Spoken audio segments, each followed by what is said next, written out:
Welcome to Writers Not Writing. This used to be a show where I interviewed authors about the ways they procrastinated, and I'm sure we'll still have some of that. But in these times, I want to use this show to highlight artists who are using their voices to push back against fascism. Whether we're writing or not writing, we need to be defending one another.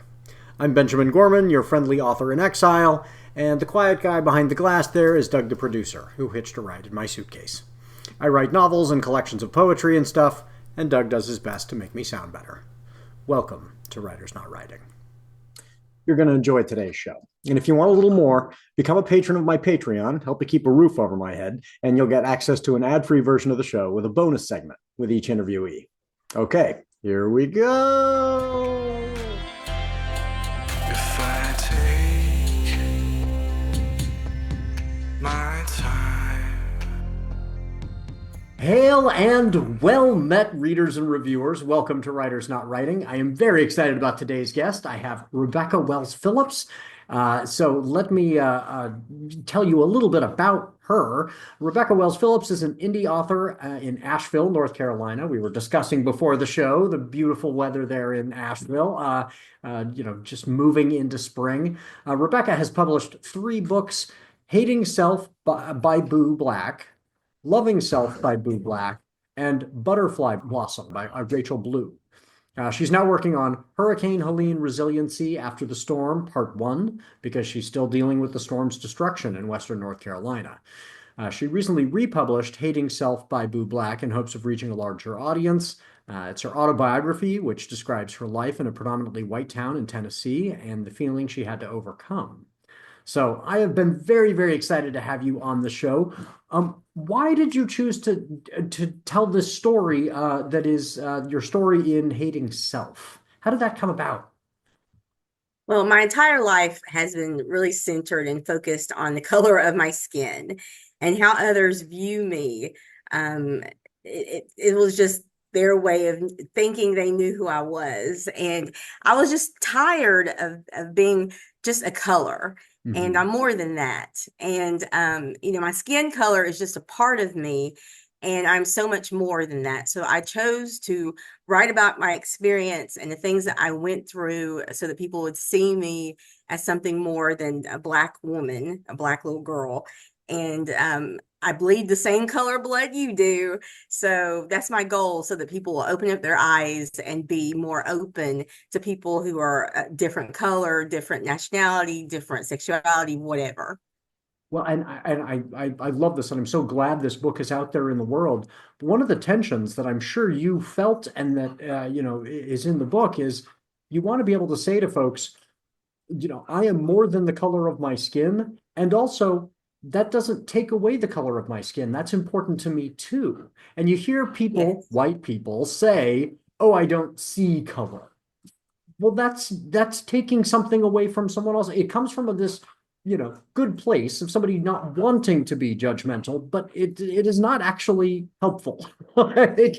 Instead, to say, that is a valuable and beautiful part of who you are as well.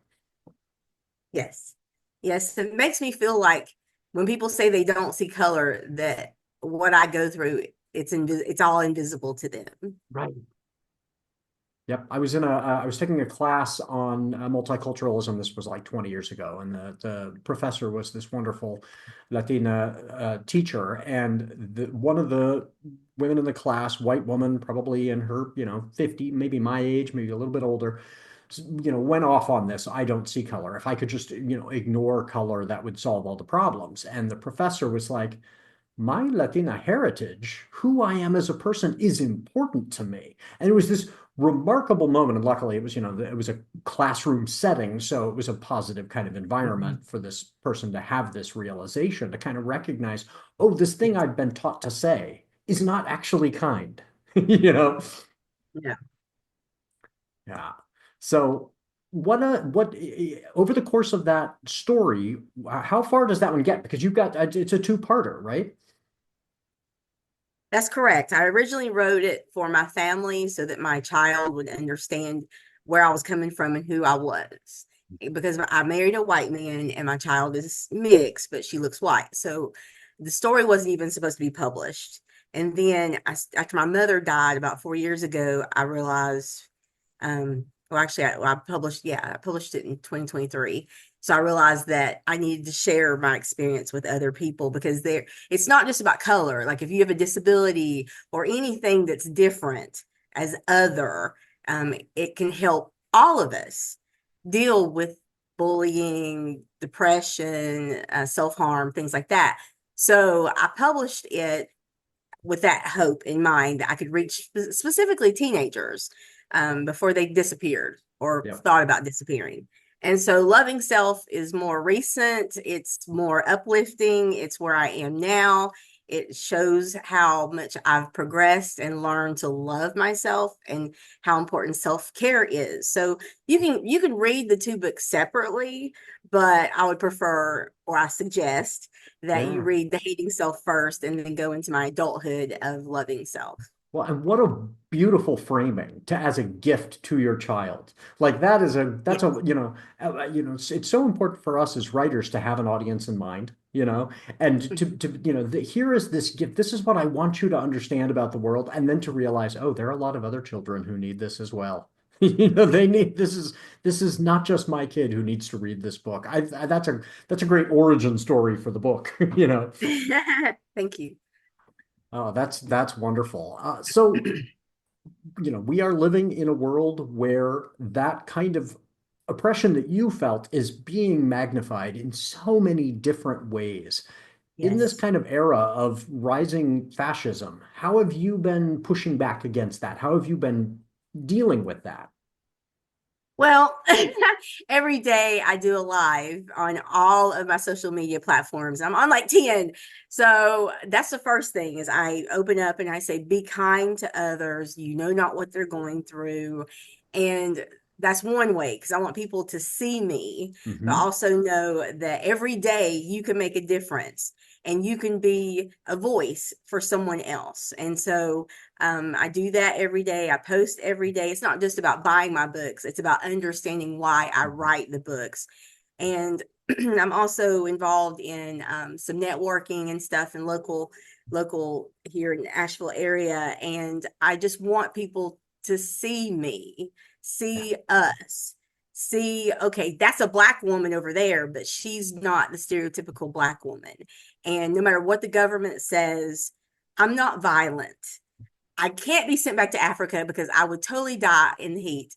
I've never been there. My ancestors are from there, yes, but I am an American. I am a Yes. human being.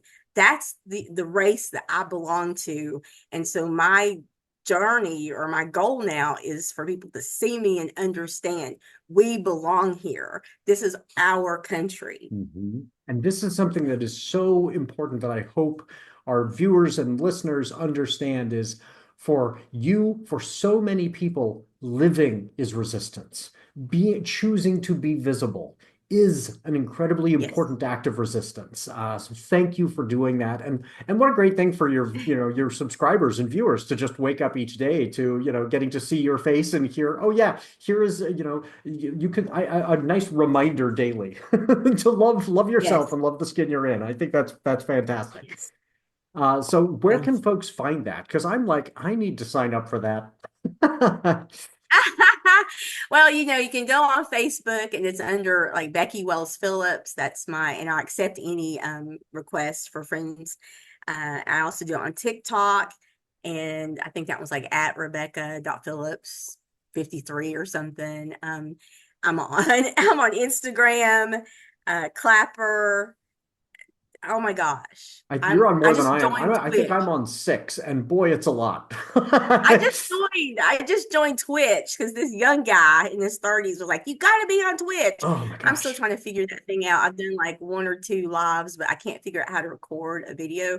So I gotta do some research. It's so much. I mean, folks who are not authors out there who, come across an author on one of these various platforms just do not understand. Like the marketing is a ton of work. So good for you for doing that, but boy, it's a Yes, lot. It's a lot of time and effort. yes, But what a cool, yes. way to Every do it. I've morning. never, I like that. Just one, every morning, just make it part of your process. Yes, Ah, that's yes. a great idea. So much of what, everybody is going through right now is just overwhelming, and stories kind of get Yes. lost in it, and that's to some extent by design. Like they're just trying to overwhelm Mhm. us. What are some things where you're going, I hope folks are paying attention to this right now? Oh, well, I am kind of tunnel vision right now because I'm working on Hurricane Helene book.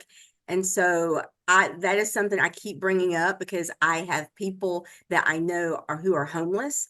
And I know everyone assumes that all the homeless are druggies or they're lazy or they're crazy or whatever. And that is untrue. Right now, our homelessness numbers have gone up to about 1,500 in North Carolina, and more than half of those are due to Hurricane Yeah. Helene.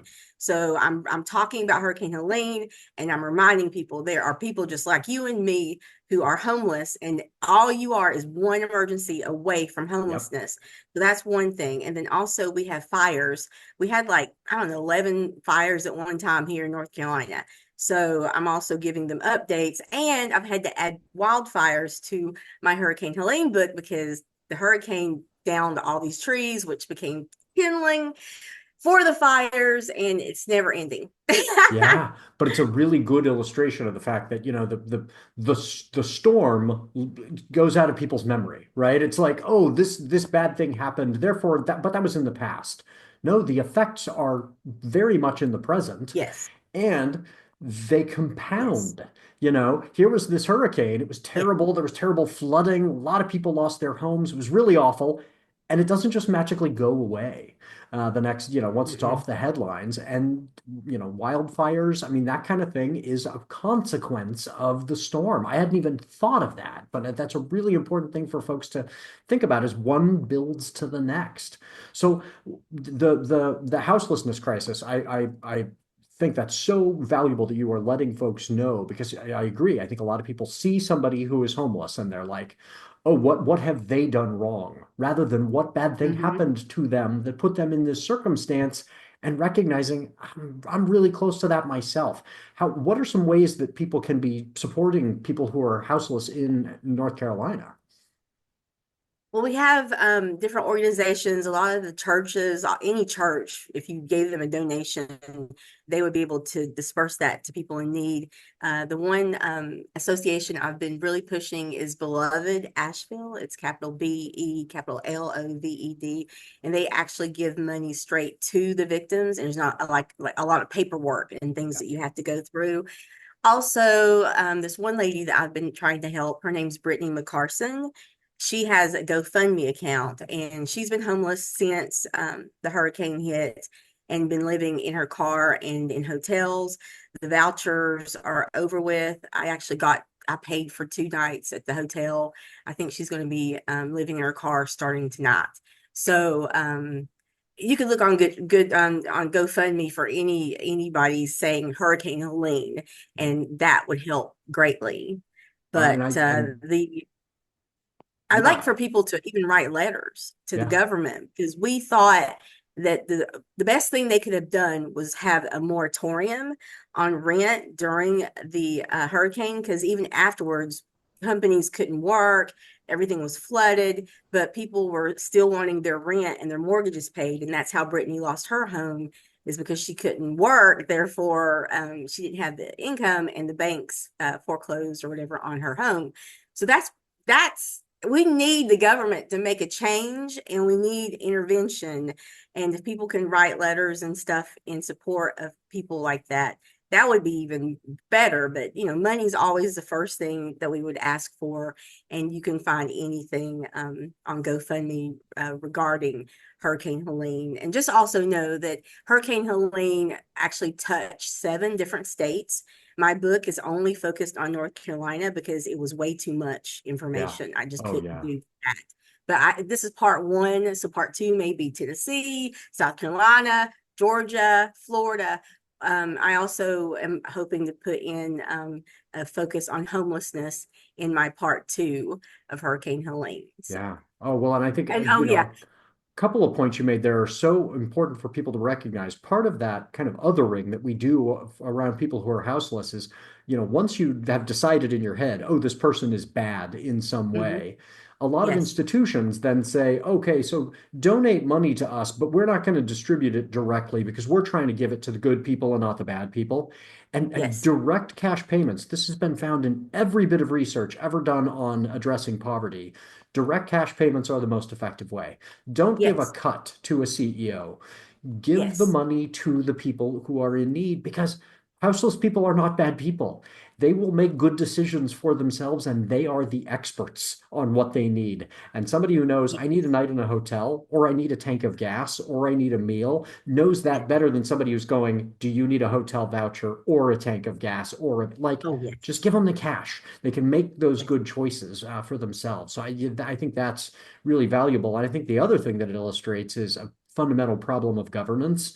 Like Hmm. our government serves landlords and banks, right? Rather than the people who need the help the most are the people who need to be paying that rent or need a moratorium so they don't have to pay that rent. And yes, that's Yes, going to be a hardship on a landlord or a bank, but a landlord or a bank is a lot more flexible than a person who's living out of a car. And so kind of flipping who is in need and focusing, on the people who are really hurting right now is vitally important.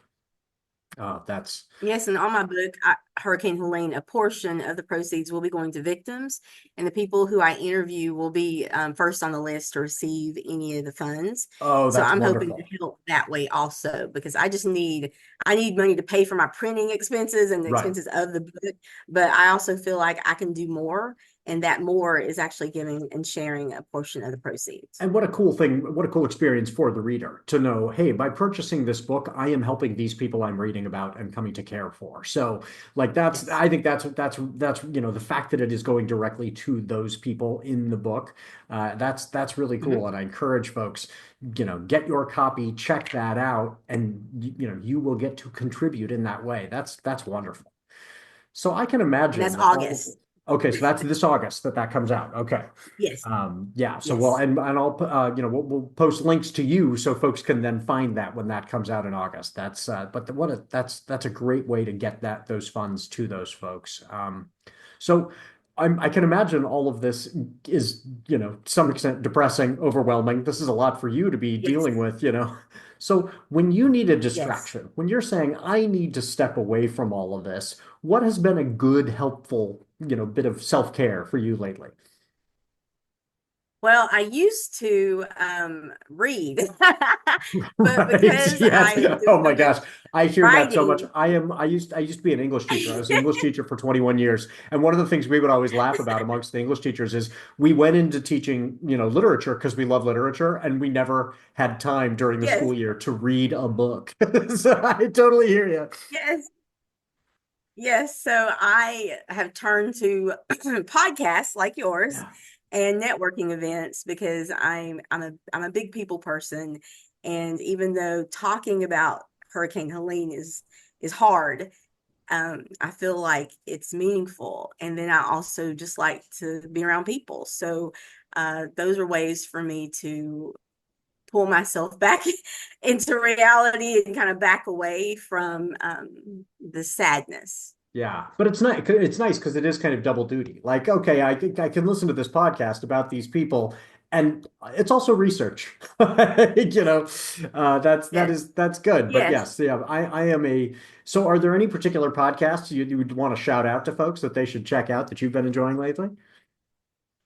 Well, um, offhand, there's one, and it's so off the wall. It's morbid, that one, but that's where they tell true stories of like murders and crime Yep. and True stuff crime. like that. No, I totally get it. Like the I'll get sucked into one of those. Sometimes they're only like, 6, 7 episodes and they're like these really deeply reported. Well, and I am enthralled. Like yeah. So yeah, those can be great. The true crime podcasts.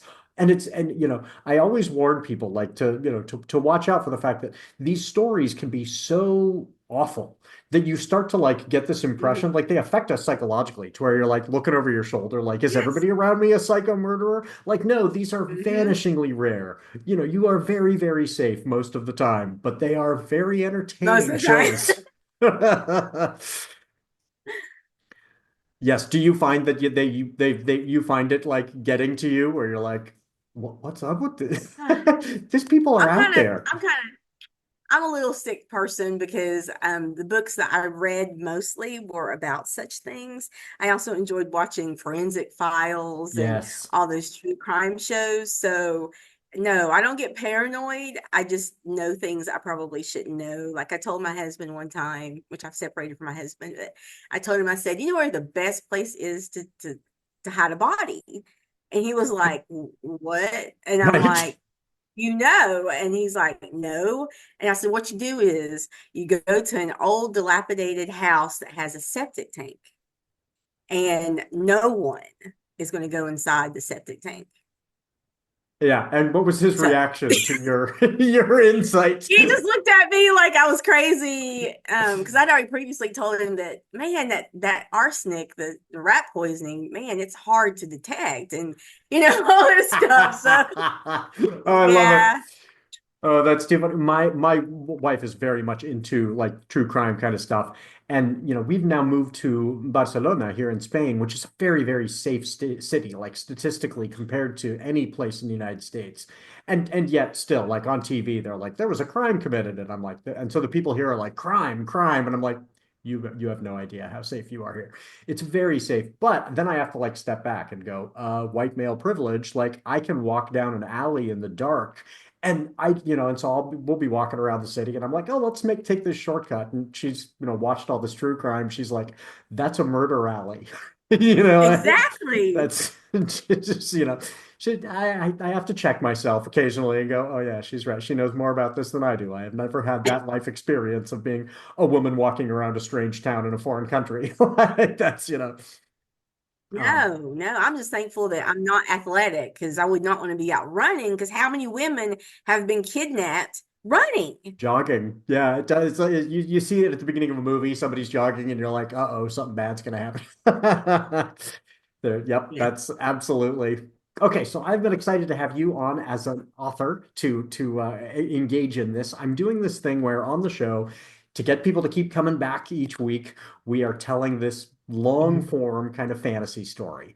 And it takes place in this world of Romea, and it's about this 11-year-old Yes. girl who is named Zill, and she has gone off on this adventure because her father was conscripted and she didn't like the person that she was left to live with because the person was boring. And Mhm. so she decided she was going to go off and live with her grandmother and aunt on the other side of the country. And in this fantasy world, you can't travel safely at night. There are these terrors, these monsters that come out. So she goes out and she is wandering through the world. First, she hitches a ride with a person who's a merchant, and she's traveling the world. And then they come to a town, and this was with another author. They came to a town, and there was kind of a like almost a riot breaking out in the town. And they took on this inventor who's invented this lantern that theoretically should protect people at night from the terrors. It should ward them off. Mhm. Only it's Okay. a prototype. It doesn't work yet necessarily.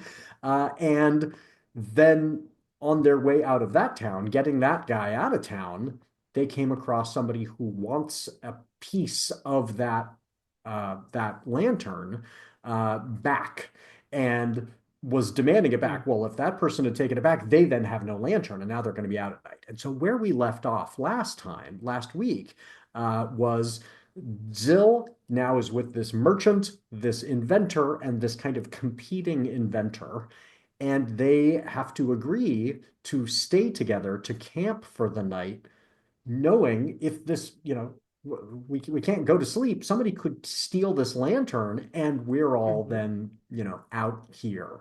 So let's start before night falls. And Mhm. they are, deciding, okay, we are going to set up camp. And so we've got Zill, who's 11, And then we've got Jesmar, who's the kind of merchant, and we've got Banel, who's the tinkerer. Hmm. And I came up with these names by mixing the names of the guests. So we've got these various folks who are there, and I don't know that we yet have a name for the competing inventor who wants the element back from Banel. Um, Hmm. we can just call him the other inventor for now. We can come up with a name later. So what happens when they decide to set up camp? Hmm. Well, I think Zeal is trying to figure out a way for them to keep everything safe and not let anyone get that lantern. So she decides to dig a hole to put it inside the hole, and then she's going to cover it up with dirt, and they're going to camp on top of it. And so they are now, as they are setting up camp, it seems to them the lantern has disappeared. Does she Hmm. tell them she's hidden it? Well, she's worried that because she never trusts anyone because of how she, grew up with her dad and everything, she just says it's in a safe place. Okay, so they know that she's hidden it, but they don't know where. I love this. Correct. Okay, so now they've, and they will need it at night because it's the actual light of the lantern that will keep the monsters at bay. But as they're setting Mhm. up, she's just hidden it from them. They don't know where it is, so Correct. nobody can take it. So Correct. how are they interacting now as they are setting up camp for the evening? Well, the inventors are kind of ticked off because they're like, this is an 11-year-old girl. What the heck does she know? And I can't believe she took it and didn't tell us exactly where it is. And they're arguing about, amongst themselves over that. And so she, of course, is clueless because she's busy setting up camp, and she's Right? cool because she's thinking it's safe. No one has to worry about it. And so it's just the trust issue comes into play where they just feel like, can we trust this kid?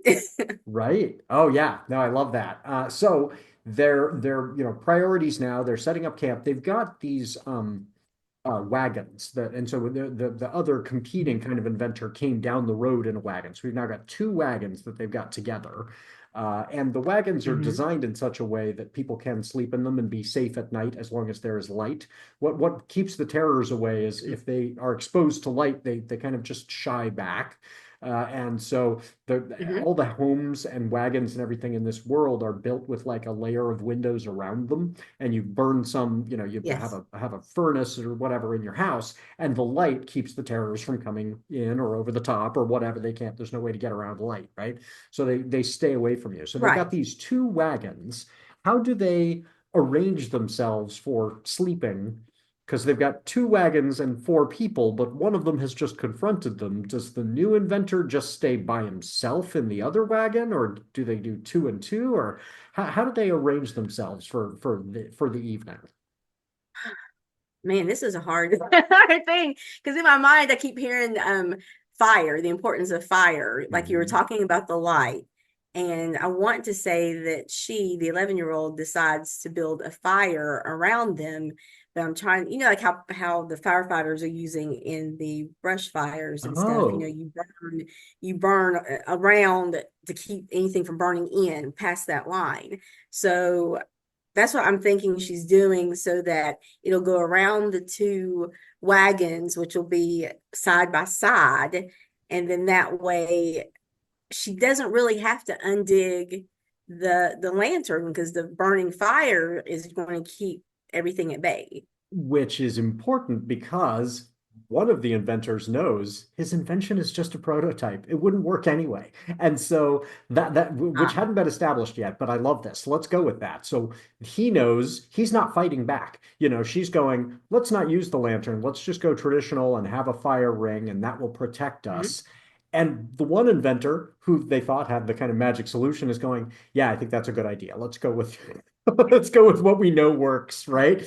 And the other's going, but if you just get the lantern out, we should all be fine. No, he knows it doesn't work. Oh, that's great. Okay, so they're now protected in this ring of fire, and they've got their two Yes. things. But boy, I can just imagine the tension between them. right? Like, like you took my lantern, you then hid my lantern, and and so they're kind of stuck together. And what do they? Mhm. I would think their next priority is going to be food. What do they eat while they are camping out together? Ah, well, before they built the ring of fire, she went out because she had all these hunting skills that I think her real dad had taught her. Yes, Kind of like Katniss in what was that show, yes, in the that Hunger movie? Games. Yes, that's Zill. Mocking Zill loves to go Mockingjay, out whatever. and adventure in the Yeah, so she wilderness. went out and got like either groundhogs everywhere, groundhog and squirrels, because there are plenty of squirrels, and of course some nuts and berries, because she knew how to identify poisonous berries versus non-poisonous. And so she brought all them back in her knapsack or backpack that she keeps with her. And so, of course, after they built the fire, the inventors are freaking out, like, oh my God, we have this fire. Now how do we get our food? And she pulls out her knapsack from one of the wagons and is just like, I've got that covered. So she does not act like an 11-year-old. She acts like an old soul that's been around forever.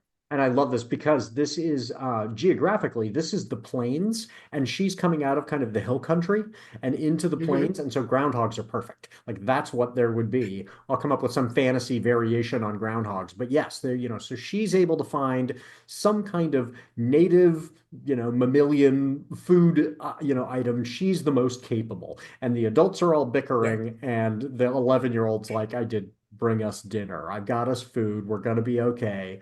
And nuts and berries, she was, even though for her this is a new kind of topography, but she was able to find that stuff. Mhm. So she's the one who makes sure they all have dinner.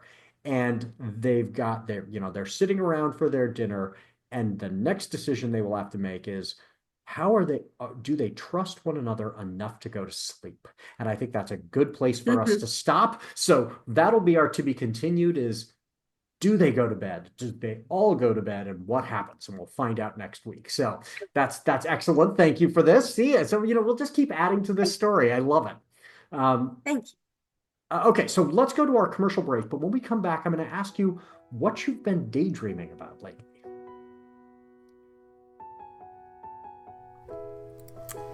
Hey, readers and reviewers.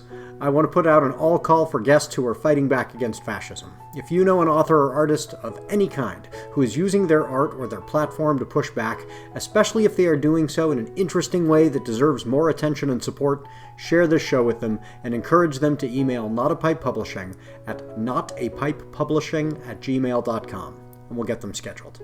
And if you're looking for inspiring or practical ways you can push back, be sure to subscribe to the show so you catch all the great guests folks are going to recommend.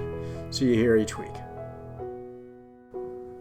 In honor of Poetry Month, this week's Writers Not Writing is brought to you by Veronica Gonzalez Arredondo's book, I Am Not That Body. This collection, with beautiful side-by-side translations by Alison A. DeFries, contains poems about femicide, immigration, extinction and survival, disappearing landscapes, displaced peoples, and the inhospitable climates, geographically and metaphorically, that remain in their wake. Veronica Gonzalez Arredondo explores the arid desert ecosystems of Mexico with the beauty and talent that has made her such an esteemed award-winning poet in her home country. And thanks to Alison A. DeFries, it's now available to the English reading world as well.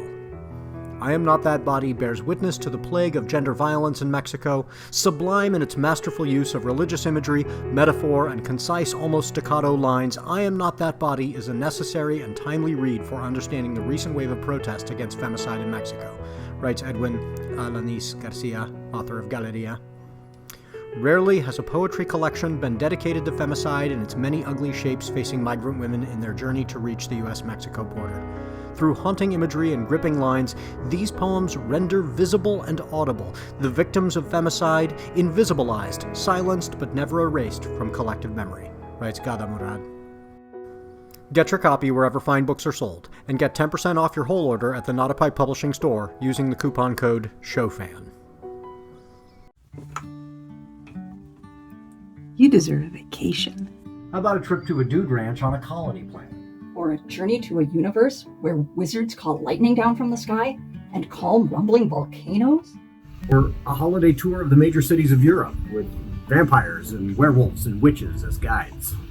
Or maybe just a nice, hot, sudsy bath with a book of poetry that will make you cry and sigh and laugh? We've got you covered. A paperback will appear on your doorstep each month to whisk you away, and you'll return refreshed, enlightened, and ready to make the world we share a brighter place for everyone.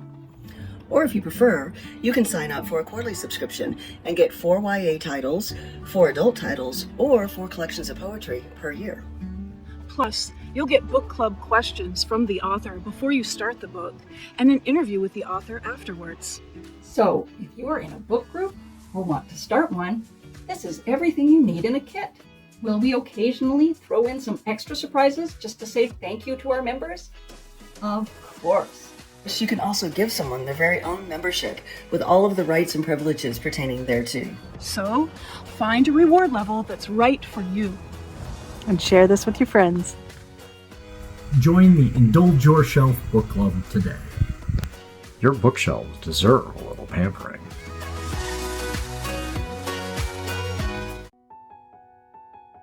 Welcome back, everybody. I am here with Rebecca Wells Phillips. And Rebecca, when you've been daydreaming, what have you been daydreaming about lately? I've been daydreaming about my grandchildren that I'm not allowed to see. Yeah. Yeah. What is that? How do those daydreams manifest? What do you envision? I am very concerned about the current legal ramifications of not being having a bodily autonomous, them and their 2 girls. So I'm always worried that if something were to happen to them, whether it be incest or accidental, because we teenagers were stupid. They do things they shouldn't do, and then being held responsible for a child as a child, and I just really worry that this is going to be detrimental to their health and their well-being, and that's just something I'm constantly thinking of. Is no abortion means if something, even if they wanted to have a baby and there was a medical emergency, that they could perish, they could die in childbirth. Oh, I think about this for my own nieces, for my thousands of former students. It is a very scary world. It was to the point where I was saying to students, who were young women, you might not want to think about a university in this state or that state. And how sad is that people are having to go, that's not a state where I could, send my kid off to college and know she would be safe. Because she could get a tubal pregnancy. Who knows? There's no way of knowing. And then it's a death sentence. And yeah, that is very scary. And so this is not a happy daydream. This is a constant, just kind of low grade fear. Yeah. Yes, because my daughter is 31 or 30, and she's had 2 beautiful children, but even my daughter is still able to have another childbearing pregnancy. age, absolutely. And she was in 50 hours of labor on the second one. I mean, I was terrified that she would die.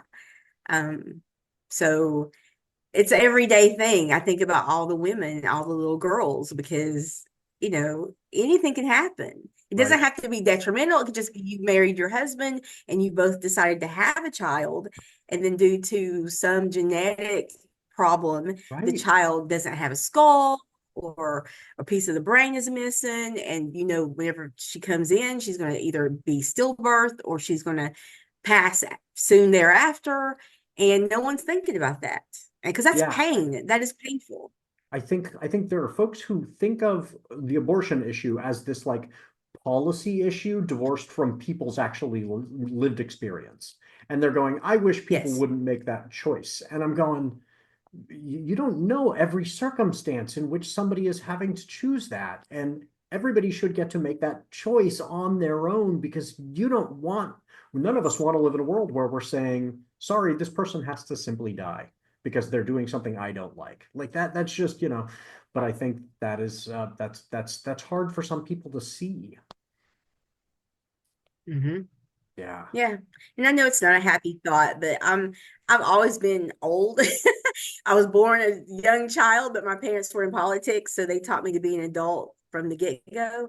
And so my mind has always been on larger things outside of myself, and always questioning why and how can we change it or make it better. Yeah.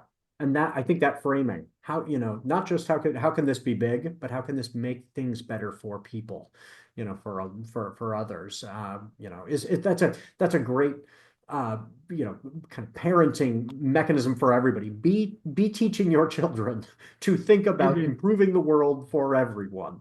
And it's hard for some people to kind of look beyond, their own family or their own community or whatever. And so you had parents who were professional carers for others, Yeah. Are they still involved in politics? I lost my mother about 4 years ago, but she died as mayor of Bluff City, Tennessee. My father was the first Black mayor in Tennessee, and so he was an alderman for so many years, and then he became mayor. So they've spent their entire life serving others. Yeah. And my dad still is alive and well and has a printing business, and he's 81. He just had a birthday, and Oh, that's so cool. And the yeah, I first mean, it mayor, really is cool. what a legacy. Like, for you to be like, yeah, my parents were both mayors. That's very cool. I think Thank that's you. quite a claim to fame. And happy birthday to your dad as well. Thank you. So what is something that's going on in your career that folks should be looking out for, if coming from you in terms of your writing? I mean, you've got this book coming out soon. Anything else other than Yes. the book in August? Right. There's an author named C.J. Myers, and she is an author who leads the Be the Spark movement. And so she is writing a book called The Other Side of Fear, and she asked me to write a piece for it. So I did. And as soon as her book is published, I will have a piece in there called Appointment with the Grim Reaper.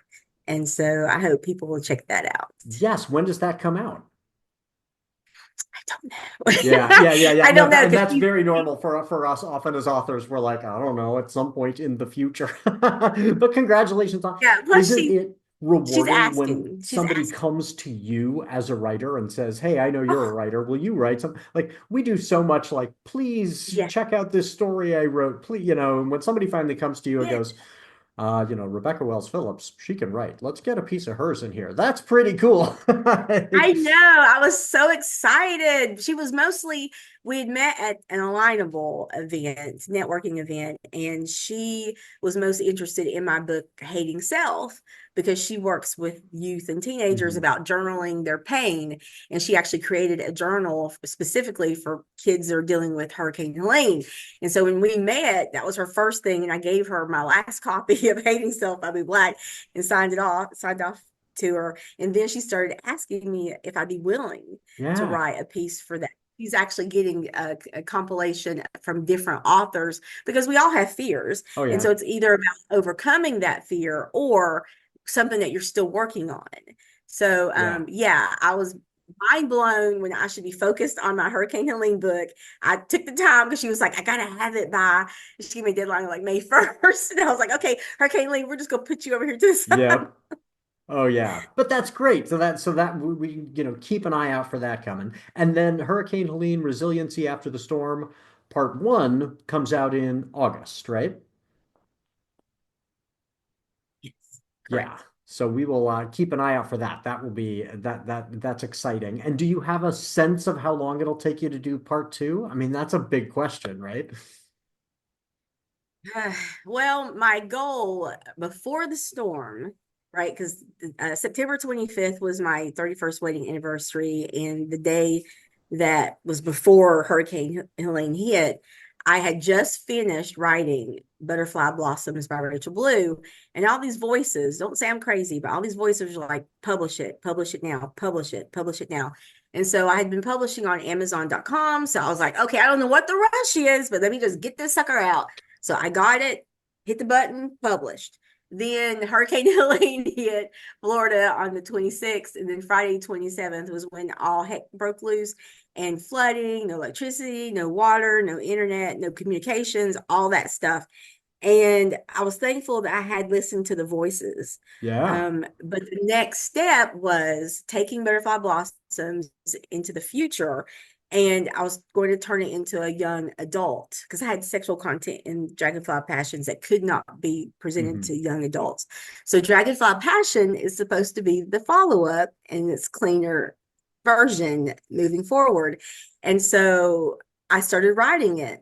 And then Hurricane came, and I'm like, I can't ignore the hurricane.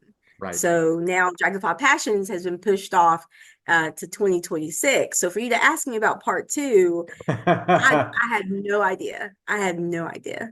So, do you, I mean, is it possible you'll do Dragonfly Passions in between? So it'll be Hurricane Helene book one and then go back to, or is that just kind of up in the Most air? likely, because I am a survivor of like depression and things like that. So it's been very hard to do Hurricane Helene. So I can't even imagine jumping into part two soon because Yeah. I need a break. No, and that is legitimate, and I think that's a good thing for writers out there who are listening to this to hear. Sometimes when I first got into this industry, everybody was like, "Oh yeah, you write one book basically over and over, and that's how you make money." So you write thrillers, you write detective books, and then that just becomes your brand. And I would go to these writing conferences, they would talk about branding, branding, branding. And that just does not work for me. I need to be able to go, okay, no, I'm switching gears here. And yes, it would be better if I wrote only science fiction or only fantasy or only poetry. But I need to go, okay, after writing a dystopia, I'm writing a poetry collection because I can't stay in that headspace of doom and gloom forever. So good for you for, being aware of the fact that you need to take that break. Yes. Because that's a lot to bear. I'm trying to think of the author's name who wrote is it A Million Splendid Suns? And then she wrote um The Sum of Our Discontents. Isabel Wilkerson. And she writes a book, it takes her like 10 years, and they're intensely researched and they're fabulous. But I just can't write that way. Like, I can't imagine going, I am going to just be invested in this project and she's also a professor. I'm sure she's got a life, but 10 years on these intense Nope. books, and I'm like, nope, I need to switch Nope. gears and do something else. That would be a lot. Yeah. I am like an Yeah. Isabel Wilkerson fanboy. Like, I even have like a subtle reference to her in one of my other books because I just love her so much. But yeah, 10 years on one project. Oh, so good for you. So hopefully No. we as readers will see Dragonfly Passions and then, part two when you're ready for that. Well, that's great. Yes. So if you have time in all of this to read for yourself, what is something you're looking forward to reading? I have heard so much positive feedback regarding Michelle Obama's Becoming and the fact that she is a Black woman, successful, educated, beautiful, just all the things I've always wanted to be. That is first on my list because growing up, I was told that I was not that smart, not very pretty. Because I was Black, I was less than. And so I just want to hear that her perspective and her positivity, to add on to my life. Right. Well, I remember when my son was, I believe, 4 years old, we went to a rally for Barack Obama, but Michelle came out on stage. And so we got to see her. And ever since then, my son, his entire life is like, Barack Obama, I can take him or leave him. I love Michelle. She is his favorite. So I should get a Yes. copy of that for him. He would love that book. Yes. But yes, she is just such an amazing, and not only is she an amazing person, but her life experience is such a great, like a model of the not just overcoming obstacles, but like you can see in the obstacles the way she is treated differently at every turn. Like here's this incredibly accomplished, Yes. brilliant attorney, and nobody says, "Oh yeah, Mhm. she's a lawyer." They're like, "Oh, she's the spouse of," and I'm like, she was his she was higher on the kind of ranking in the law firm when he came along. Like Yes. she's incredibly accomplished, and yeah, so I would love to read her. She's a brilliant person. I have deep admiration for her. Yes, so Michelle Obama's Becoming. We don't need to promote that book. That book is doing just fine. No. Yes, that's Um, right. so who else would be somebody you would recommend having on this show? Well, I would say CJ Myers, because she is just so open and just honest and just hungry for helping the teenagers. And we have so many kids that are suffering and being bullied, and the anger just boils over and they don't know what to do with it. And journaling is a great idea, which I hadn't really thought about, but I knew that writing Hating Self was my putting my pain on paper, and it allowed me to heal and to move on from my childhood. And even though I'll never forget what I went through, it helped me to move on, and just kind of understand that people who live in the same town and are taught the same things over and over and over are in a horrible cycle, and it's just ignorance, and Yeah. they know any better. So I remove myself from that situation. I rarely go home, even if things have changed. I just can't get past what I went through, and so I forgive, but I'll never forget. Yeah. But isn't it interesting that your ability to, that process of going through that journaling wasn't just, this is what I experienced. It allowed you to see, oh, this is why these people are behaving in this way. Like, to Yeah. understand them better as well. I think that that's one of the things that makes journaling so important for teenagers is, part of the just function of being a teenager is your first impulse is to go, this is the way I am experiencing the world. Like, it's kind of a selfish time, and that's not all bad. They're figuring out who they are. But that process of journaling kind of naturally forces them to go, okay, and I can see why maybe this other person has this perspective, and it doesn't justify the behavior, it doesn't justify the treatment, and it doesn't take away from the way that person made you feel, right? The way they person harmed you is still legitimate, but you do end up focusing on, oh yeah, this was their lived experience too, and it's just incompatible. Yeah, that's beautiful, Right. and I would encourage folks to get your book as a model. Like, if you're going to go into that process of journaling, get that, regardless of what marginalized group you may be a part of, so that you can learn how to kind of write your way through it, write your way out, Yeah. to quote Hamilton. That's beautiful. Okay, well, I will look up CJ Myers and see if she'd be willing to be on the show. I think that's a great recommendation. So I need to thank some folks before we finish off here. Thanks to the artist Max Oakland, who reached out and provided one of his songs for our intro song, I Prefer the Dusk. Thank Max. Really appreciate that. Thanks to the author Stephen E. Scribner. He's the author of the Taunt Fantasy series. And he makes music under the name Steve S. Eric Scribner. So Stephen E. when he's as an author, and S. Eric for his music. And he gave us the song "A Poem" for the ad break. Appreciate that. If you make music and you'd like your song used on the show, I'd love to highlight a listener's work like Max's or Stephen's song. So email me about that. Thanks, as always, to Doug, the producer, for making the show sound good and taking the blame when it doesn't. Thank you so much, Rebecca, for being on the show. And folks who are, fans of Rebecca's, please, I want to encourage you, give that book that 5th star, write that little review. Will not take much of your time, but it will make Rebecca's day. So please rate and review. And for this show too, click on that little thumbs up. That goes a long way. Becky, you and I have a couple of things we want folks to remember going into their week. I've been saying to people over and over, please remember, all writing is political. Speaking is political, and not writing or speaking is also political, because silence maintains the status quo. So use your voice to make the world a better place. And Becky, you get the last word. What is your advice for everyone this week? Be kind. We all belong to the human race, and each of us have a part to play. So don't be silent. Here's a tiny bit of our bonus segment, just for supporters of the Patreon.